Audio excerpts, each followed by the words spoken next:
Fuata hatua hizi ili uweze kuomba namba ya NIDA online. Hatua ya kwanza, nenda Google au Chrome, usearch NIDA application online. Utachagua linki ya kwanza kabisa, yani jisajili au create account. Baada ya kufungua hii linki itakupeleka moja kwa moja kwenye mfumo wa NIDA ambapo utatakiwa utengeneze au ujisajili kwa mara ya kwanza kwa kutoa taarifa ya email pamoja na password ambayo utaigenerate ambao utatumia baadaye login, yani kuingia kwenye akaunti yako. Hivyo basi utajaza email yako na password ambayo utapendelea kuitumia unapoingia kwenye mfumo. Nimeingiza email, pia nimeingiza password mara 2 ili kuhakikisha kwamba password hiyo ninaikumbuka na kuielewa. Pia utachagua ni raia au mhamiaji. Utafanya recaptcha ya kuandika herufi hizo zilizopo hapo juu, yani QOPAD, ili kudhibitisha wewe ni binadamu kweli. Baada ya kufanya hivyo, utabonyeza neno jisajili na moja kwa moja utapokea ujumbe ambao utatuma moja kwa moja huo ujumbe kupitia email yako ambayo umetumia kujisajili. Na ujumbe huu unatakiwa ubonyeze linki ambayo umewekewa, yani kuruhusu akaunti yako kuwa tayari, yani kuactivate. Mfano linki kutoka NIDA kwenye email yangu ni hii, ambapo click maneno ya blue ambao ni linki ya moja kwa moja ambayo itanipeleka moja kwa moja kwenye mfumo, na hapa nitaruhusiwa kuingia na kuendelea na mambo ya ujazaji wa taarifa zangu za kufuatilia NIDA.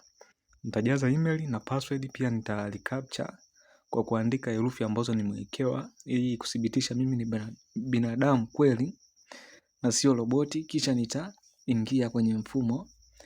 Hapa nitaanza kutoa taarifa binafsi. Hapa nitajaza taarifa kama majina yangu matatu, nitajaza mwaka wa kuzaliwa, nitajaza namba yangu ya simu, pia nitajaza jinsia, nitajaza pia namba ya cheti cha kuzaliwa, pia nitajaza kuwa mimi ni raia wa Tanzania, nitajaza kata ninayoishi, yani anwani ya makazi. Baada ya kujaza nitahifadhi taarifa ambazo nimejaza, yani nitazisave na kuendelea hatua ya kujaza taarifa za wazazi. Sehemu hii nitajaza taarifa zinazohusiana na mama na baba, yani nitajaza majina yao, jina la mama, pia nitajaza jina la baba. Lakini sehemu hii mara nyingi majina ya mama matatu yote yanahitajika, hivyo nitajaza majina yao. Pia nitatoa taarifa za tarehe na mwaka wao wa kuzaliwa upande wa baba na wa mama. Kisha nitamalizia eneo au nchi waliozaliwa baba pia na mama. Baada ya kujaza taarifa zao majina, nitahifadhi taarifa na kuendelea sehemu inayofuata. Acha nimalizie kujaza afu tuendelee hatua inayofuata. Baada ya kujaza taarifa za wazazi nimehifadhi. Hapa nitaendelea sehemu ya mahali anapoishi muombaji. Hapa utatoa taarifa sehemu unayokaa, yaani mkoa, wilaya, kata pamoja na kijiji. Utajaza kulingana na eneo unaloishi. Sehemu hii haihusiani na sehemu uliozaliwa. Pia utajaza sehemu anwani ya makazi ya kudumu. Utajaza sehemu ambapo unaishi kwa muda huo.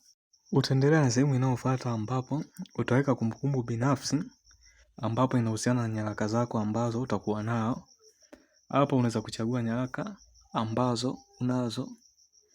Mfano utatakiwa utoe taarifa ya nyaraka kama namba za mpiga kura, namba za NIDA za wazazi, namba yako ya form 4, na pia na taarifa nyingine ambazo utakuwa nazo Sio lazima kujaza zote, unaweza kujaza 2 ukaachana nazo.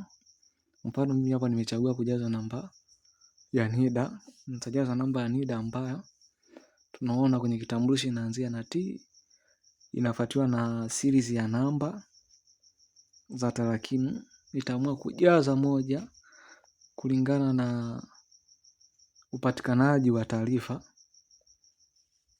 Acha nijaze alafu tuendelee sehemu inayofuata. Baada ya kujaza kumbukumbu binafsi, utaendelea sehemu inayofuata. Hapo utaweka viambatanishi vya kumbukumbu binafsi. Utaweka faili la document inayohusiana na format ya picha au PDF na liwe na size ambayo umewekewa. Hivyo uta upload kulingana na viambatanishi ambavyo utakuwa moja kwa moja umeviweka kwenye simu. Inategemeana umeviskani au umevipiga picha. Utaambatanisha kiambatanishi angalau 2 ambavyo utakuwa navyo kwa wakati unafuatilia. Hapo utachagua nyaraka ambayo utakuwa nayo, kisha utaiupload moja baada ya nyingine. Utakuwa unafanya hivi mpaka zikamilike 2. Mfano mimi tayari nimesha upload nyaraka hizi 2 hapa chini. Nimejihakikishia ni zenyewe.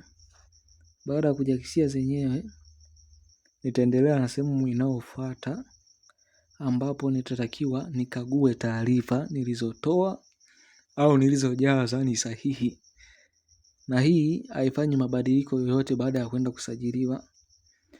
Hivyo nitachukua muda mchache kufanya review ya taarifa nilizoziweka au kuzijaza. Hivyo nitapitia, kisha kujiridhisha nitathibitisha taarifa nilizotoa kweli ni sahihi.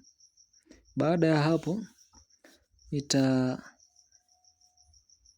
nitapakua au kudownload fomu ambayo tayari nimefanya usajili, na hapa nitakuwa nimefikia mwisho wa kuomba ombi. Na hii haikupatii moja kwa moja NIDA. Unapaswa uende kwenye ofisi za NIDA ukamilishe usajili wa picha pamoja na alama ya vidole. Asante kwa kunisikiliza.